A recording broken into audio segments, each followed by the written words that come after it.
The sun rises, and with it a nation who finds itself immediately engaged in battle. There is little escape from what began on June 12th when our 3 boys went missing. This war has consumed the hearts and minds of the people of Israel from the very beginning.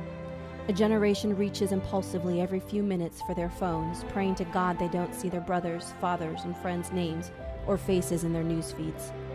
A mother weeps, siblings ask why, and a father's face reflects both grief and pride.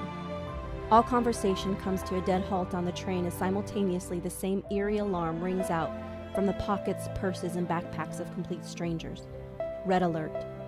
Ashkelon, Beersheba, Ashdod, someone says. Across the aisle, with her eyes locked on the device in her lap, a young woman says to no one in particular, "My mother lives in Ashdod." A knowing hush. Our lungs grow weary. Day in and day out, we breathe air thick with tension. Riots in the streets, buses and trains have had pipe bombs thrown at them. Men and women praying at the Western Wall have lifted up their eyes to heaven to find rocks hurled from upon the Temple Mount. More kidnapping attempts. A constant flow of rockets coming in from Gaza. 2/3 of Israel's citizens living in bomb shelters. All the while, Hamas uses women and children as human shields. The death toll is up again this morning. Ours and theirs. We mourn for all innocent life cut way too short by an evil enemy whose only goal is to kill, steal, and destroy.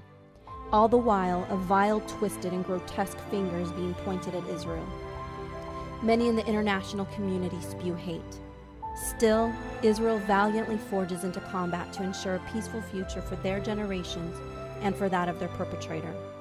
From the shadows, Israel's friends ask, "What can I do?"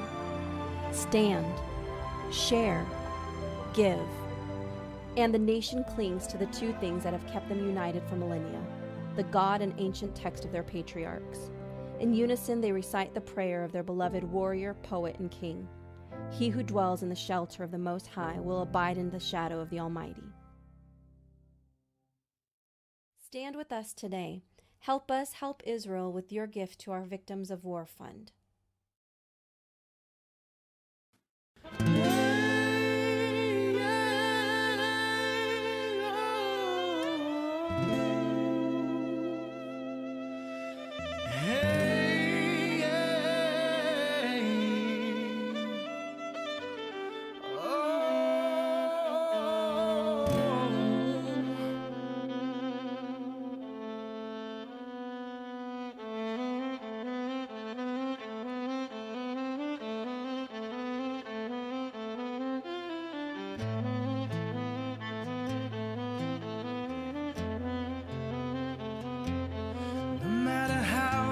Times that you told me you wanted to leave.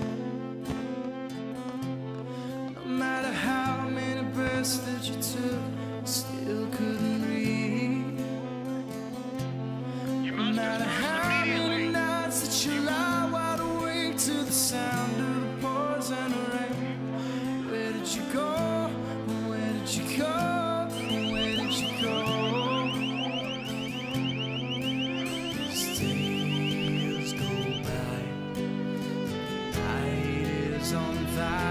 Tell me, would you kill to save a life? Tell me, would you kill to prove you're right?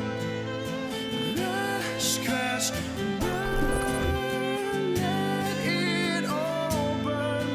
There's hurricanes chasing us all underground.